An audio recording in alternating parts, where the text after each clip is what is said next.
Oh, say, you know, I'm just seeing here, Nathan has to take the bus home this afternoon. So, well, welcome to Inside Minneapolis. I'm your host, Phil Lindsay, and on this edition, we're going to be talking about race and ethnicity in Minneapolis. We're here at the Interdistrict Downtown School, right on Hennepin at 10th Street in downtown Minneapolis, and we've assembled a panel of people, very thoughtful people, to talk about this subject. We're also going to be talking with some of the young people from this school. And we'll be back to start our first topic right after we go out on the street and take a look at a historical piece that City Cable 34 did back in the summer of 1992, where they asked some citizens of the city what they thought about race and racism here in Minneapolis. So stay tuned. Pretty serious. I think that racism is a very serious thing in Minneapolis. It's serious, but I think because this is Minnesota, they try to cover it up. I think it's real serious. I think it's a growing problem. It's serious enough to do something about it. I'm not really terribly familiar with it. I'm sure it's a problem, but how serious, I wouldn't know. Racism has been around for a long time, and it's going to be around. No, I don't think it's that bad, really. I don't think it's too serious at all because I don't see no racism around here.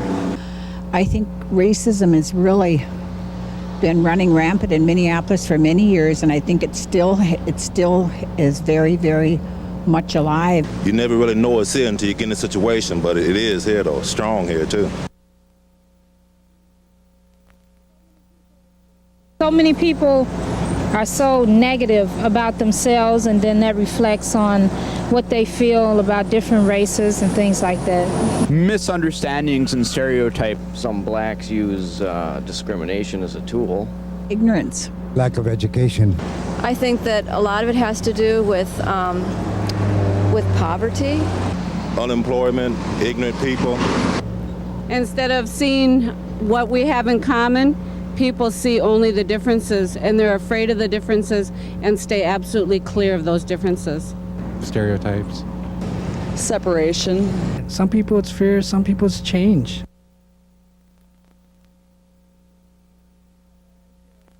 Not buy into the difference, into the separation. Personally, I can care about other people. Talk about it, make people aware of it. Don't try to hide it. Just talk about it like it is. It's a hard fact. Try not to be afraid of people because you don't understand them. I view people as individuals. I don't see color. Bringing up children, you know, in the right environment with the right attitude. That's an extremely good question. I would think probably just to keep an open mind, and I don't like to think of myself as being racist. I'm not aware of anything. I think that people need to understand people a lot better, not just judging them by what's on the outside. Oh, in order for things to change, people have to realize that no one is any different or better just because they happen to have been born a certain color or a certain race. People, they should say that every human being are equal, you know. Everybody needs the same equal as they do and respect. Necesitamos que tengan mayor conocimiento de nuestra cultura para que nos puedan entender. If everyone took a step not doing it, I mean, then there pretty much would be none. Well, welcome back. What we just saw was actually a little clip from a piece that the City Cable 34 folks did back in 1992. It was called Racism in Minneapolis. And later in this show, we're going to go out on the streets in Minneapolis again and talk with folks about the very same subject, so stay tuned for that. Well, it's my pleasure, a sincere pleasure, to introduce the folks that are going to make up this roundtable for this edition of Inside Minneapolis. On my right is Robin Hickman, an activist, a consultant, and has a media background, so it's a pleasure to have you here. Thank you very much. Yeah. On my left, Valerie Larson, some folks may remember her as Valerie Shin, recently married, is the Indian advocate for the city of Minneapolis, and we go back, you have a teaching background as well. Mm-hmm. You don't still teach? No. Okay. Well, yes. Kind of in process, right? Yes. Okay. And over here, I'm pleased to have with us Sandy Agustin. I first met Sandy as a dancer. She's an arts administrator, a teacher, and a flexible thinker, which is one of my favorite monikers I think I've ever met, so we'll talk with her. And Hector Garcia, he heads the National Conference for Community and Justice.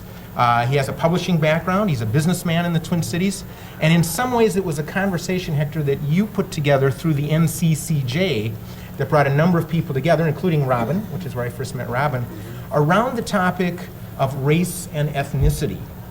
And I think it's an important topic and one, frankly, that doesn't always get talked about, at least not in a ready way. And I thought what we might do is start talking about process. When do we have these conversations? When are we comfortable talking about issues of race, ethnicity, and perhaps racism and some other things? Maybe if you just wanted to start, Hector, with the background, a little outline of your intent dialogue, which brought some of us together. The first time that we got together to discuss this subject was at the annual dialogue on race, ethnicity, and culture that the National Conference for Community and Justice holds, and broadcasts in several cities throughout the country. And in answer to your question about when it's safe to discuss these subjects, it's when we make it safe by the terms of the dialogue. Too often people say they're going to discuss an important subject and it's really just a blame game or a time to prove that you're right and everybody else is wrong, and that's not constructive and it's not safe, and people end up fighting and insulting one another, particularly on a volatile subject such as this one. I think they're calling us now, actually. And finally, the subject of intent was something that Robin and I came up with after that broadcast. We got together and we said, well, we need to continue this conversation in the Twin Cities, so we held monthly dialogues, as you know, at the MCDA. And the issue of intent became very relevant to both Robin and me because people can convey to others the impression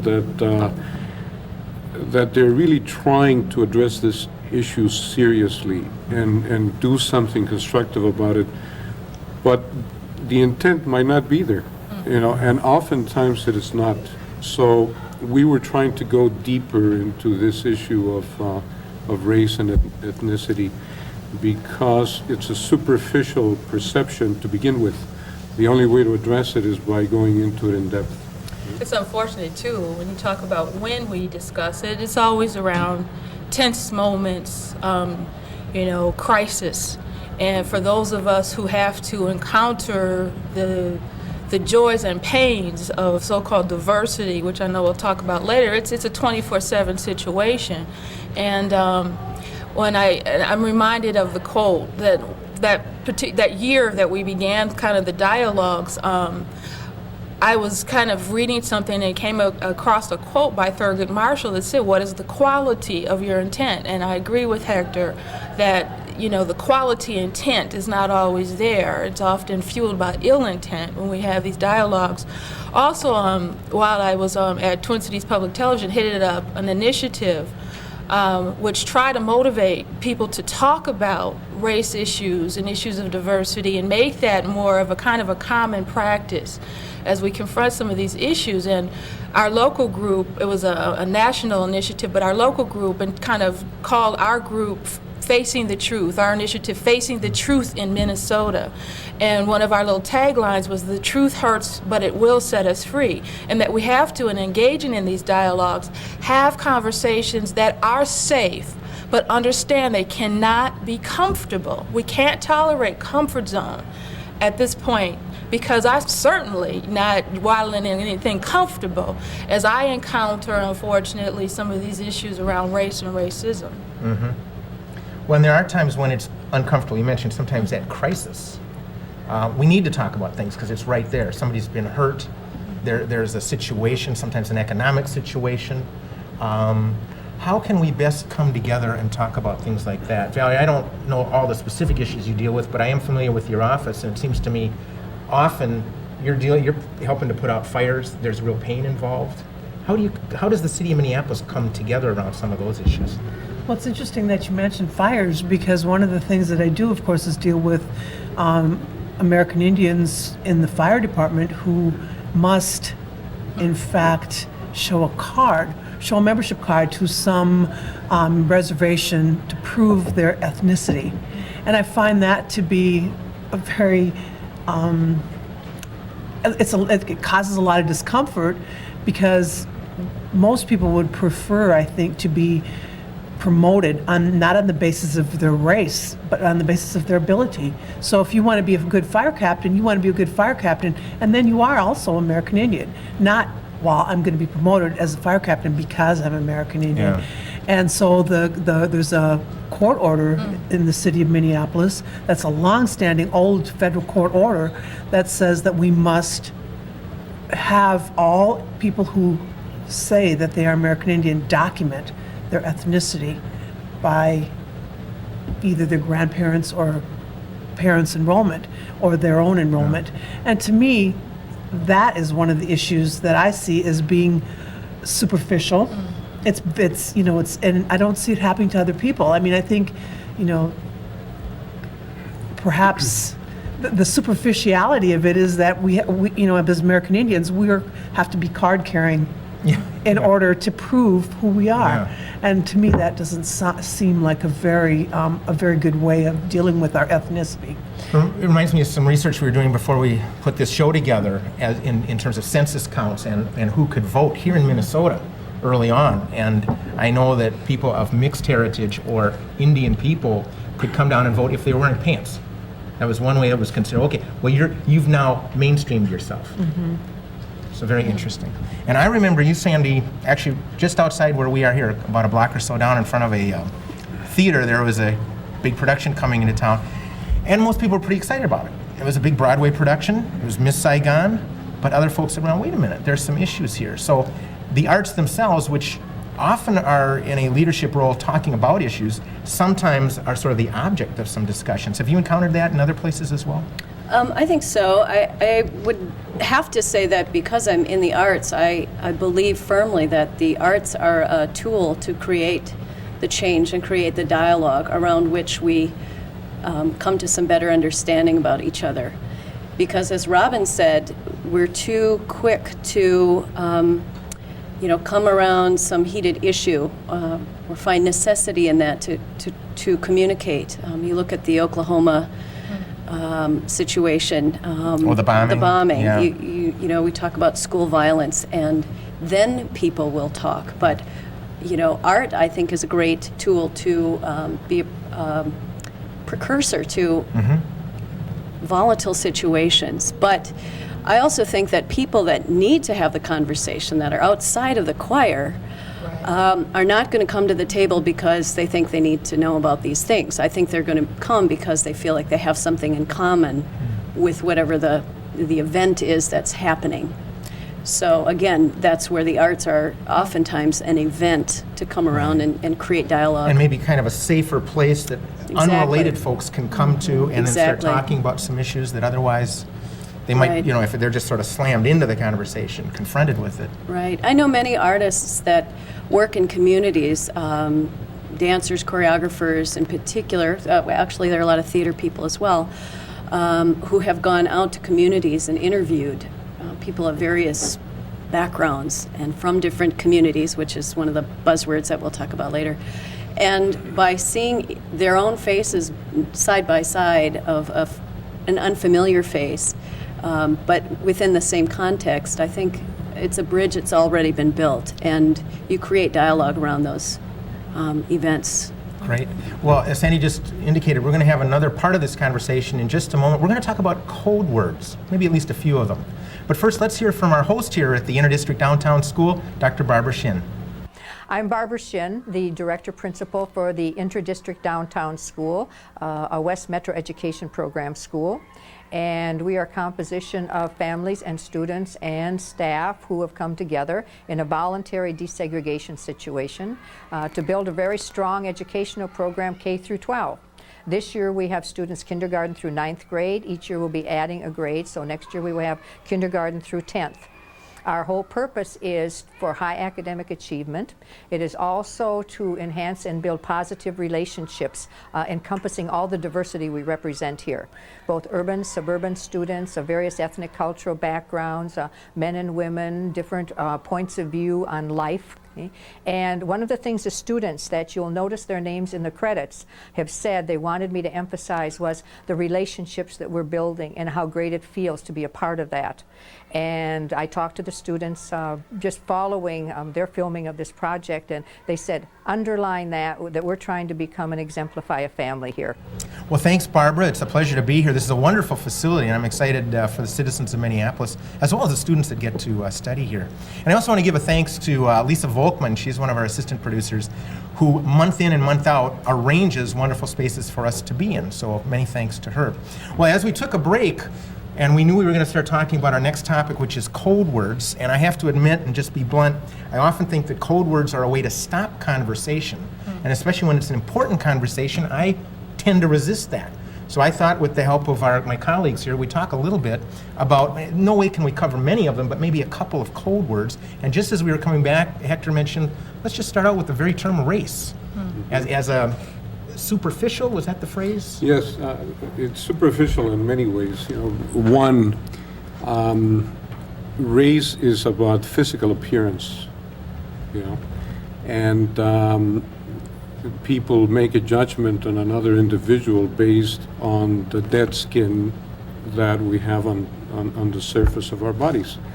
You know, it's a very superficial way of judging another human being. But also the construct of race, how it came about in the 18th century by a couple of European scientists who were specialists in classification systems, also was a very superficially pseudoscientific way of determining the attributes of the different races. The first effort was valid in that there was a classification made according to the physical traits of individuals in a given geographic region.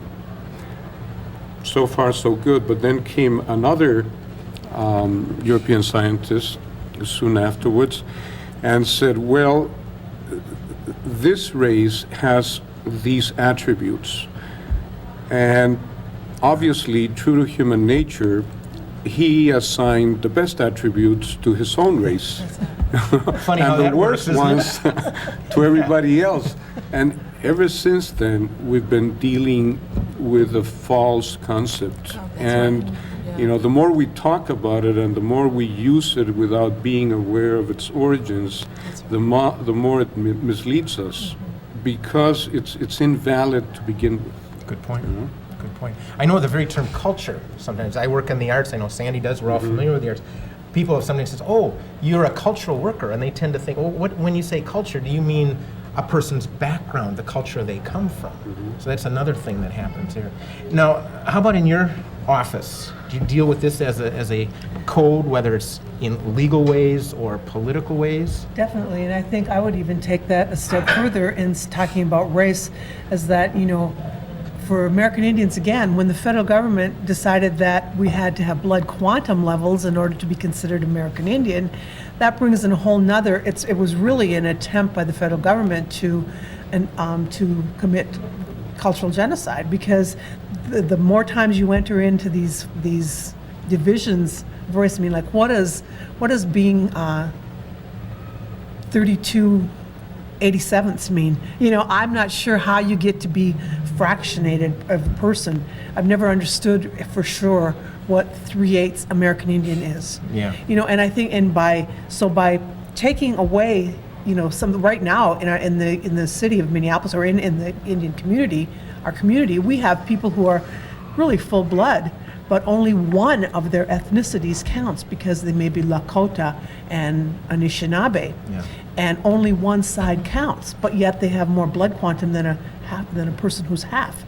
And so I think that was another way that the federal government used race against American Indians, because really we could all, you know, look typically Indian eventually and have no blood quantum, and so we would no longer be American Indian.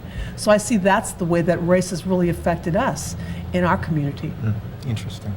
I remember when Tiger Woods went pro, the media got into kind of a frenzy oh, we've got an African American. Oh, but wait a minute, he has other backgrounds. And they started amalgamating all of these things. And I thought he did a pretty good job at saying, back off. I am who I am. That was interesting. I like playing with people a little bit too. When they say, "What are you?" I say, "What do you think I am?" And oftentimes I say I'm Swedish. I'm not, but just to throw them off a little bit, because and it depends on who's asking and how they're asking that question. You know, it can be very offensive. It can be because they're trying to place me in a context, so I think Tiger Woods is right on in saying, you know, he is who he is. Yeah, and that's a mixture of cultures, beliefs, traditions, which is and a pretty darn good golfer. And a darn good golfer. Yeah, that's right. Yes, he can swing. That's true. How about some other code words that we encounter? And pick up on anything you want. I know diversity is often bandied about. The whole concept of inner city is usually used as a code, which in my experience generally means poor folks, sometimes minority folks. Sometimes criminal folks. Well, that's a good point, yeah. I have acquaintances out in the suburbs who don't like to come into the inner city because not so much the color of people's skin, but they're afraid of what they're going to encounter in terms of crime and things. The diversity one, shoot, we'd be here all day. Just really, it just works my nerves because, again, it gets back to that intent issue. You know, we're committed to diversity, but often folks are not committed to that diversity beyond the celebratory part of diversity. As long as, you know, we can celebrate and we can all come together and, you know, enjoy the gifts that each of our cultures bring, but beyond that, you know, there's no real commitment. That's like a beginning to point. That. It's a beginning. That's fine, but too often folks get stuck there. Yeah. You know, well, so there's Black History Month, right. Cinco de Mayo. I have friends that are Irish whom I've tried to book for performance or entertainment events, but they're not available in the month that we all think of with St. Patrick's Day, and they're just dying for something else. And I've worked with African Americans who said, well, thank you. I don't want to get pigeonholed in 1 month of the year. But it's the 1 month thing. I definitely agree with you. But if you're going to embrace, and we talk about embracing diversity, well, then that means you embrace me beyond my ability to fry some chicken. You know, you embrace my experience, you embrace my passion, and then so we're talking about, you know, code words, but also that labeling piece is there. That don't mistake my passion for being abusive. You know, instead of seeing it as passionate as you're abusive or you're, you know, we get labeled with all of these other things based on our ethnic. You're angry. You know, no, I'm passionate and I'm committed. Yeah. And, you know, and so again, if you're going to invite me to the party, you can't do this selective valuing of me. This is a total package. You know, I don't come in chicken parts. You know, this is a total package. And so that diversity thing, I think we need to really kind of start breaking that down and just not take for granted that, you know, we're embracing diversity, so we're embracing the goodness and the richness that each of us bring based on our experiences. Well, and Robin, you and I talked briefly once about this whole notion of tolerance, too. And when you have a sense of urgency, tolerance takes a different cast in one's mind. That's another thing. Y'all, tolerate me? What is this tolerance thing about? You know, not to be tolerated. If you're talking about embrace me. But the tolerance, that tolerance thing is interesting. We'll be here all day conversation. Well, it gets back to how we have conversations and when we're comfortable with it. I think you said something at one of the intent dialogues too, that we can spend a lot of time using those same old code words and not getting anywhere. So let's maybe get down to a more personal level about things. We've got to get to the heart of the matter, because it is really a spirit thing when we're talking about all this, you know, challenging issue. We're talking about the abuses on spirits, and spirit is a deep thing, so let's just take it deep. I always think of us as being beyond the foods and fiestas. Yes. You know, I mean, it's not about, like you said, it's not about the fried chicken. It's not about I'll come out and do a powwow performance for you on, you know, Indian Month or whatever. You know, it's about who I am as a whole person, and you know, I'm a lot more than just, you know, yeah, sure I dance with powers, that's fine, you know, but that doesn't make me who I am. It's part of who I am, you know, and a large part of who I am. But I'm also a lot of other things that nobody ever digs deep enough to find out if that's all they ever want to. You know, they want to bring me out and put my garb on, my regalia on, and, you know, run me around the ring. Well, we get into things about costumes too. I've had guests on the show and somebody, oh, wasn't that a neat costume? Well, the point is, to the person wearing it, wasn't a costume. No, that's what they wear. Clowns wear costumes. Yes, I've been there. I've been there myself. That's right. You know, one of the reasons why this issue of the need to go in greater depth into an awareness of what is involved in embracing diversity is because there's a great deal of frustration, both on the part of the majority community and the minority communities, as to why there hasn't been more progress made since the 60s. And part of it, I think, is that we thought we were going to patch this up, you know, a centuries-old problem with a few laws and welcoming people to do a festivity and enjoy their food.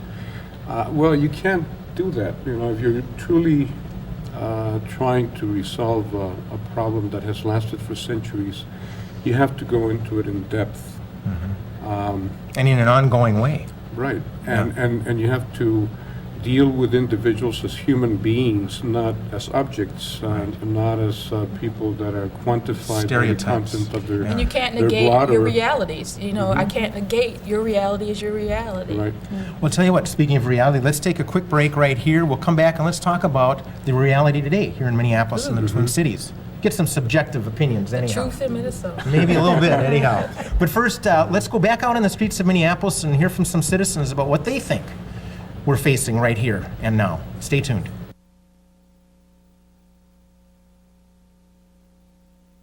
I think it's fairly serious. I'm not really sure. I guess it's kind of serious everywhere. I think any kind of racism is serious. I really don't know. Moderately. Medium. Well, let's see. I've lived in Minneapolis most of my life. I think it is a serious problem. You know, I think all of us are not completely aware of what we do, and some of it's unconscious. But racism and classism is kind of part of the way we've kind of been schooled to live as European Americans. Pretty serious. Oh God. Well, in my profession, it's pretty hard. I'm an actress, so there aren't barely any roles for other races besides Caucasian. It's serious. Well, I think it's a problem, but I don't think it's quite as serious as some people think. I think it's pretty bad. I think racism it's real subtle and it's kind of institutionalized, so it's in a lot of the policies and it's built in, so it's not blatant to a lot of people, but it's there. I think it's more significant than people realize. I think it's out of control, personally. I think that the new laws that they're coming up with the police pulling people over and marking is a very good idea, providing that they do it beforehand and not after the event.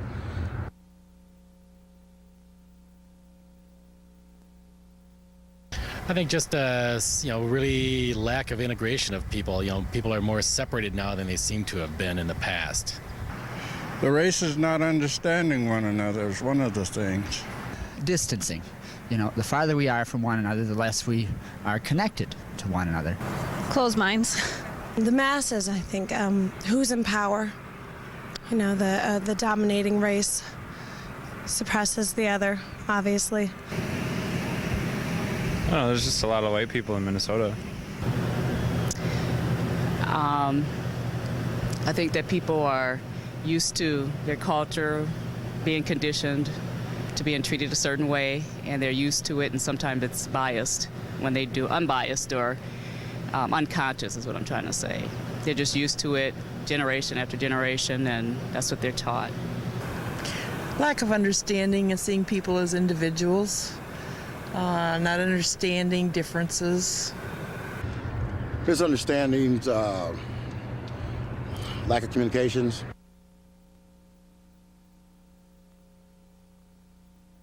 I think if you see racist attitudes or people doing things in an inappropriate manner, try to address that, stop it. I think people in general just need to be open-minded. Just be a good person. I don't know what can be done. I think about myself trying to be honest every day with myself and not turning away from my own issues. Be more open to diversity. Well, I think time will help eliminate racism. I think every generation, as they go along, is getting more and more accepting of the other, as in schools being integrated.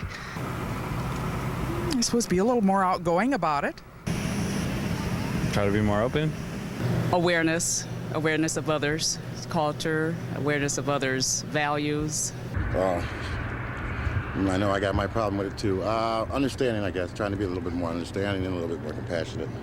Welcome back. You're watching Inside Minneapolis. I'm Phil Lindsay, and although it was only a 7-year break between '92 and this past April when the crew went out and talked with people about racism in Minneapolis, we thought it might be an interesting look, see if anything had changed, and that's what we're going to talk about right now in our next segment. But first, I want to mention we always have in our show a "What the heck is it?" segment where we take an image out on the street, ask people to identify something that everybody goes by and sees, but maybe doesn't know what it is. So I think you're going to be taking a look right now at that image, and then later in the show, we'll go out in the street again and get some answers from folks, and we do have an authority who'll tell us really what the heck that is. So here we are. It's the year 2000. Some people call it the millennium. Some people know that it's next year when it really starts. Have things changed? Just as we were ending, Hector, you were saying that, back in the 60s, I think we thought that when, federal troops went into Little Rock, when Rosa Parks said, "I'm not going to sit back there." I remember La Raza and other causes. I mean, there were tremendous things. I don't know if anybody goes back to Wisconsin, but Father Grappi and the marches in Milwaukee and stuff like that. I think we thought things were going to be very different by now. Are they? No, I think the problem is that we're not, again, discussing what does it feel like today? What does it look like today? How does that pain feel, today? And I unfortunately feel we're going backwards. When I think about media, the profession that I've been in since I was knee-high to a duck, as the old folks used to say in the neighborhood, 30 plus years ago, when the Kerner Commission did a report on race in America, one of the pieces that they looked at was media. And the recommendation was that media had to embrace the talents of people of color in the newsrooms and hire them in decision-making positions. We're still confronting that today. We are not that far along in that area. And so therefore we continue to see the negative images, misrepresentation in our media organizations and played out in the newspapers and on television. So it's like, there's a sense of urgency when people still have the nerve to say, "Oh, it's going to take time." Well, I have a sense of urgency about this respected because it's been too long. If How not long now, when? Yeah. So, yeah. And here in Minnesota, a unique situation because this has always been touted as the promised land. And there's a real unique thing going on here related to this race thing. Almost kind of a denial.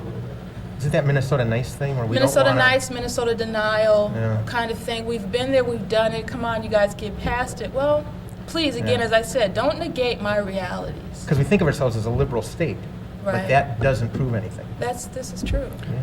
Well, there's good intentions, but we all know the old phrase of the road to hell is paved with good intentions. It's not enough. The dignity of human individuals doesn't take just good intentions. And diversity is not something that can be explored and then given up after a few years of effort, like affirmative action, as you were saying, and then dropped. We need to pursue this to the very end of what's behind racism. And why is it worthwhile to deal with other human beings as human beings? We treat diversity as if it was something awkward, exceptional. It is the rule of life. Everything in life is different.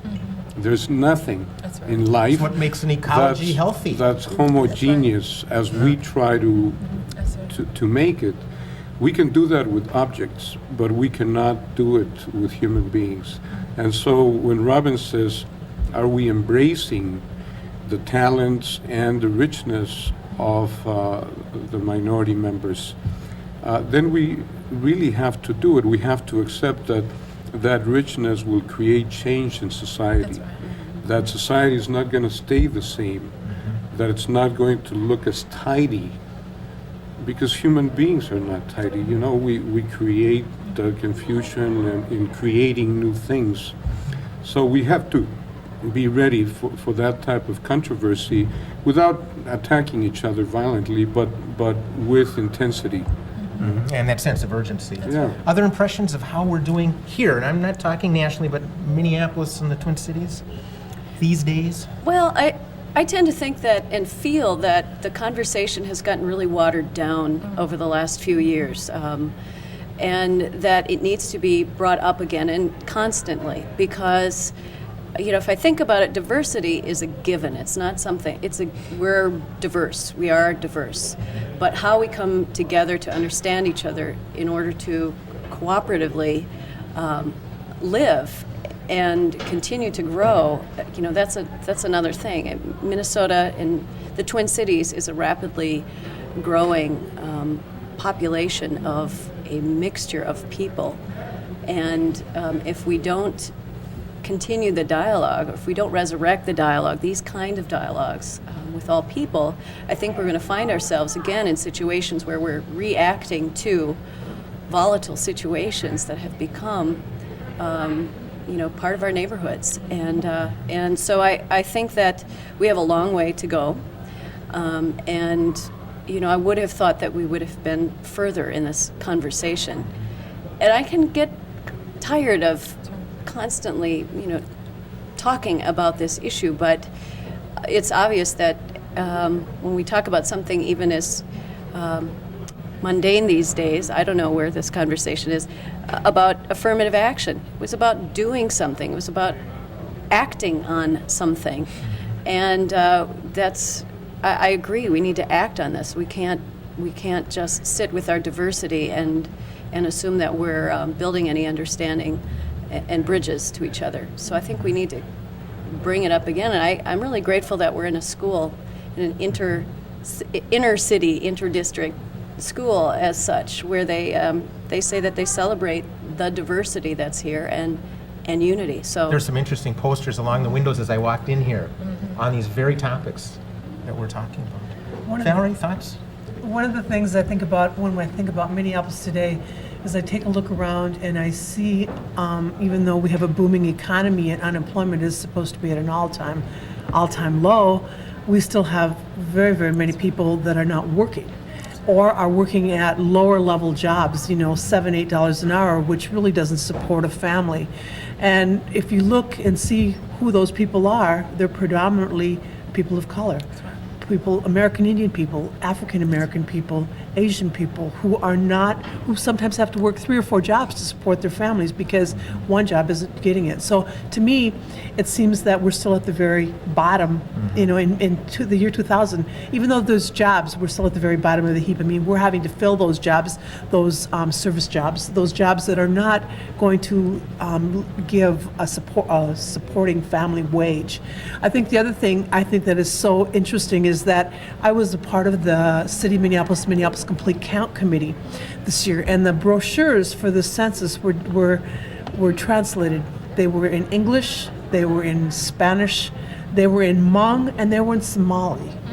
Now, to me, that says a lot about where the City of Minneapolis has come, but it also says a lot, again, about who, again, is working in service jobs, who are cleaning the hotels in our city, who are performing the jobs, the fast food service jobs at, your local restaurant. your local Arby's or whatever, you know. And I don't mean to be bad-mouthing that because the job is good, but on the other hand, you know, those management level jobs and those higher level jobs, you know, are not really available to the kind of people that are maybe newer to the city of Minneapolis. But we need to embrace all of the people that are in Minneapolis. It's not just the old money. It's all the people that have come here, because it certainly has become a much more growing, diverse population. I think if we think about it in terms of, I'm thinking of a documentary called Eyes on the Prize. What is the prize that we should be keeping our eye on? Mm-hmm. And that should be a healthy, healed community. And in striving for that healthy community, it's going to take a partnership, a diverse partnership. Mm-hmm. But when I think of partnership, though, and the components of a partnership, it means sharing power, privilege, and in some cases the profit. It's a sharing situation, and it's that, and who makes up that partnership? Color is important, yes, but it's more important that that partnership represent commitment, people who are committed, conscious, connected, and courageous. That courage piece. If we're going to move toward that health and healing. We'll tell you, on that note, let me mention that in our next segment, we're going to talk about next steps. Where can we go? Where are some of us going? And we'll take a look at that right after we talk with some of the young people here at this school, the Interdistrict Downtown School. Stay tuned, they're interesting young people. Well, we're here in the Media Center at the Interdistrict Downtown School, and we're going to be talking with 5 of the brightest students they have here, or so they tell me. But we're going to talk about kind of a serious topic, racism and some of the issues around that here in Minneapolis. What is your impression? What do you think about if you think about racism in Minneapolis? Is it a tough situation here? Here in school, we really don't encounter any racist acts because we're a minority school. We have of different races in our school, so really we don't encounter any racism in our school. I don't think it's as serious in Minneapolis as it might be like in other places, but there is racism. I think that any racism is serious though, because it's not treating people fair, and everyone should have equal opportunities. And well, when you hear about some of these tough situations, how does it make you feel? Angry. Yeah. How people Why do can they have to do stuff like that? Yeah. Or think that way towards people? Makes it sound like it's not right. What do you think leads to or contributes to problems like that? Why do people behave that way? That's like how they were taught to behave, great. and it's just like led down through the family, and I guess it's ignorance too. Or it's the people that you hang with and how they act. In order way to be like them or hang with them, you have to do certain things that you would normally do. I don't think it's how you're brought up, because it's not really your parents that are telling you to do. It maybe in some situation it is, but in other situation it isn't. It's really how you are. It's because people are afraid of things that are different. So basically, I think that's where it all came from. But it has like a little bit to do with your parents, because your parents mold you like from birth, I think. I don't know. I think it's all of these things put together, because they make a strong impact on people, not just one thing, but everything together. Kind of create the person themselves. Like if you have a bad environment, you're not going to usually come out with a really great person that has a shining personality and everything. I mean, You could. Yes, a person you could. could rise to be higher than its surroundings or whatever. It's not, I don't think it's the parents' fault or anything if the kids come out, because like the shootings at school, I don't think their parents told them to go shoot up anybody. So basically you can't blame it on the parents, you can blame it on the person, because they're doing it because they want to do it. The parents might have fought a lot or something, you know? They might have done something that led the kid to do this. And I think parents, I mean, you still have a free mind, but parents have a great influence on the way you think.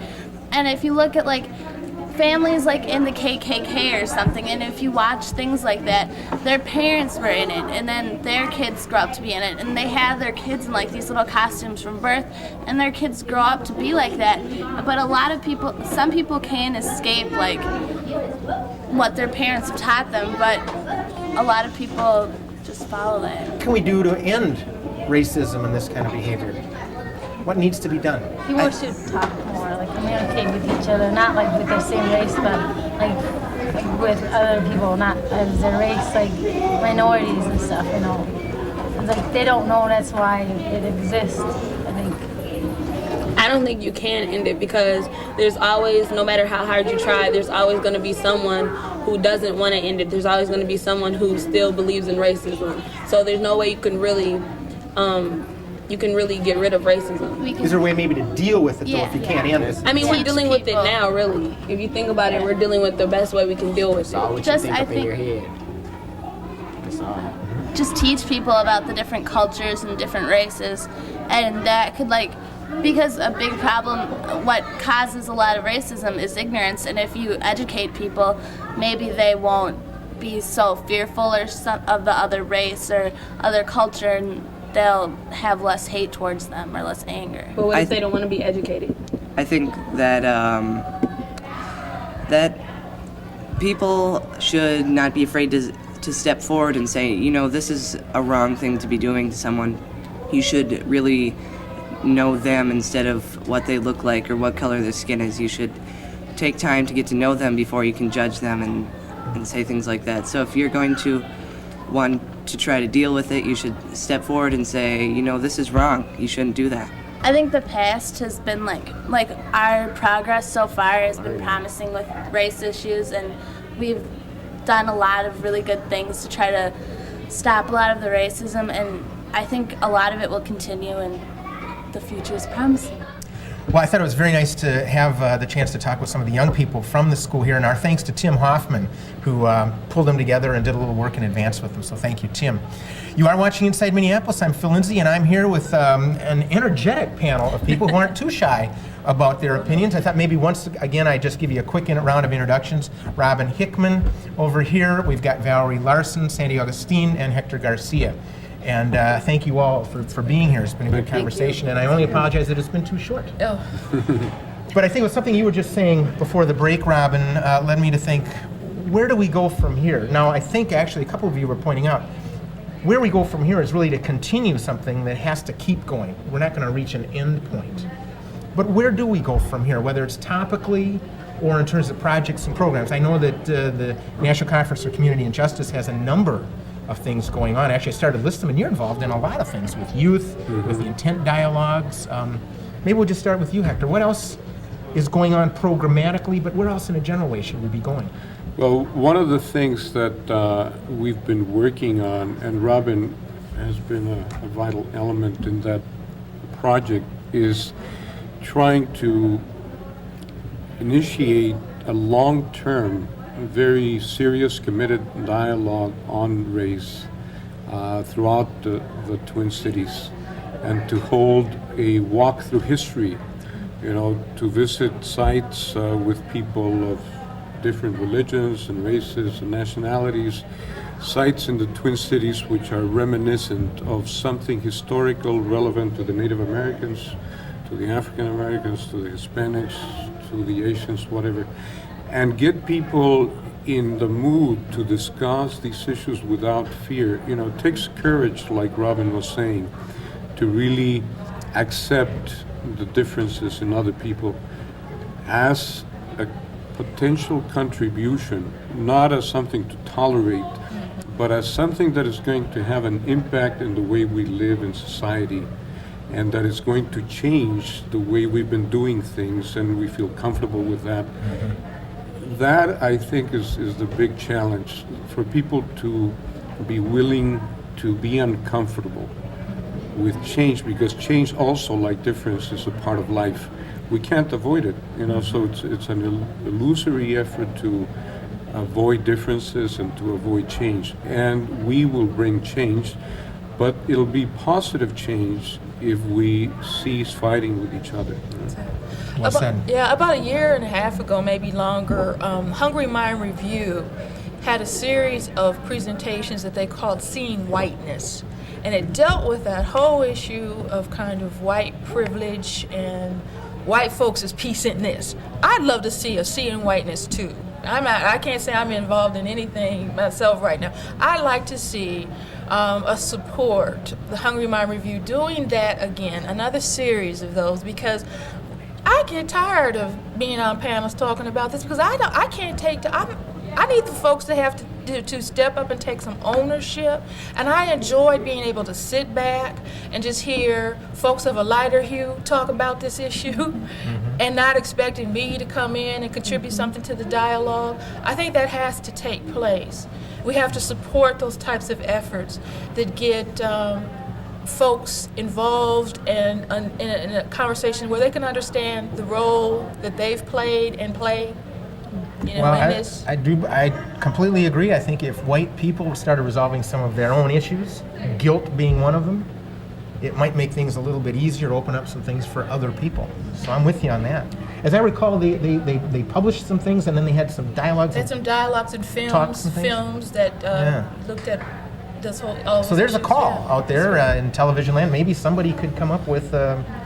What was that called? It was called Seeing Whiteness. Seeing Whiteness 2. Hungry Mind Review. Bart Snyder, Yeah, that's a good idea. I'd have to really agree with that, and I would want to, second and third that idea because, again, if you look at us, it appears that we are the problem. We're not the problem, folks. The problem is out there, and we're willing to share how to solve that and resolve that problem. But I don't like us every time people of color talk about it, then it looks like we're the problem. And the problem the people who have to own the problem. It's the people who are, and I'm not sure about that term white. Maybe pigmentally challenged is a better term for that because they need to share this problem and take it and embrace it as their own, and then maybe we can really have the dialogue that needs to happen. That's right. I think we're not going to eradicate fear and ignorance in our lifetime, and that's really what we're talking about. People have fear because they don't know and they don't understand. And some people will never change. Their minds will never be open to the diversity, the diverse voices and skin color and preferences that people have. But I think, a place to start is with students. And I know we've been talking to students. You'll be talking to students again. Racism and bigotry and hatred toward other people is a learned behavior. It's not something you're born with, and I think that the conversations need to continue, but they need to also permeate our schools, and perhaps through younger eyes we can see our way to a healthier future. Schools, and I would quickly throw in, and I think you'd agree, through arts, maybe religious contexts as well, or spiritual conversations that people have one with the other. I think there are many places we can carry this on. I'd like to provide a larger context to what we've been discussing. Obviously, this problem of racism and hatred and prejudice has always existed, throughout history. Human beings look for reasons to fight. It doesn't matter whether it's over color or religion or size or whatever. If there's no difference, we'll find one. We'll create one. Sad but so true. that we can fight about it. So it's not a new problem, and I think the United States has a huge opportunity to address it, perhaps not end it forever in human history, but to really make a significant amount of progress towards understanding the problem in a deeper way. I like that. In doing some research for this, I happened to be reading the Circle newspaper, and I saw a quote by David Glass. He's one of the owners of Black Bear Crossing over in St. Paul. And I'm just going to quote him because I like what he said. He says, "We deprive ourselves spiritually when we don't reach out to people of other backgrounds." And I just like that spirit that he was talking about. And an old professor of mine once said, and he came out of the Holocaust in Europe, and he made a comment that stuck with me for, 30 years. And that is, when the conversation stops, the knives come out. Right. And I think it's very important to keep that conversation going in whatever form or format it might be allowed to do. So. Well, I want to thank the panel very much. It's been stimulating. Thank you. And maybe down the road we could have a Inside Minneapolis Part 2, and we'll have another conversation and see how we're doing and see what we're each doing in our professional lives and our personal situations and things too. So thank you very much. Thank you. Thank you. Now earlier we showed you an image of this month's What the Heck Is That? And it's a beautiful image, and I'll bet lots of you out there in television land have seen it but don't know what it is. Let's go out on the street and find out from some of our fellow citizens what the heck they think it is. So stay tuned, we'll get their answers and be right back. Type of shrine of some sort. Looks like a decoration for a, let's see. Well, that looks like a sidewalk. So it looks like some sort of outside decoration on a fence. Well, definitely sidewalk is there. And a fence, I don't know, maybe some kind of tribute to something. It looks like there's the continent of Africa on that one. So I don't know, some kind of tribute to something. I think it's a fence with artwork on it. I would dare say that is, I'm trying to figure out if that's a mural. It looks almost 3D, so I would say it's a mural depicting, maybe even an altar depicting some social or religious belief. It looks like cultural art on a sound dividing wall, like on a highway wall. That to me looks like a statue of a bull over an elephant with a baby elephant next to him, next to a milkshake on top of a swan who's sitting on a checkerboard. Gee, it looks like some type of sculpture on a fence of sorts. Well, I see some animals in there, and I see the continent of Africa on the bottom of one. And I guess that's what I'd say. It looks like some interpretive art on a fence, if you will. Oh my goodness. Let's see. Well, it's a mural painted on the side of something, but it looks like it has hinges up on the top and looks like a lamb on the top of one of those. Well, all right, now let's go out and find out what that really is. Hi, my name is Ta-coumba Aiken. I'm one of the lead artists on this mural that you're seeing called Celebration of Life mural. Basically what you see is a series of images of combs with symbols on tops and bottoms, with xylophone kind of things that also represent bridges. The pot is a symbol that Dr. John Biggers, who created the image, they're washer pots. So you see those throughout the mural. Comes from space and goes into, on the other end, if you ever come and see this mural, goes into a, what do they call those things, spear catcher. And so basically we have 15 people. We all worked on it. Seitu Jones was the other lead artist. And we had people that were from ages 16 to 47. Well, we hope you've enjoyed this edition of Inside Minneapolis here at the Interdistrict Downtown School. Next month, a very interesting show we're working on. If you like urban environment, open spaces, and nature, you're going to want to tune in next month. Now, at the end of the show, as usual, we have our catalog of useful resources, and alongside that, we've got a great image of the Yee Sing and Company space that was down on Glenwood Avenue in the 1880s. And alongside of our credits, we've got an image of Swedish arrival, immigrants that came here from Sweden in the 1930s. Now, if you'd like to find out a little bit more about this show, you can call our hotline at 673-2234, and we are also on the web, and you can get in touch with our website as well. We'll see you next time on Inside Minneapolis. I'm Phil Lindsay. Oh, an apple, that's good. These are very healthy. That's very good.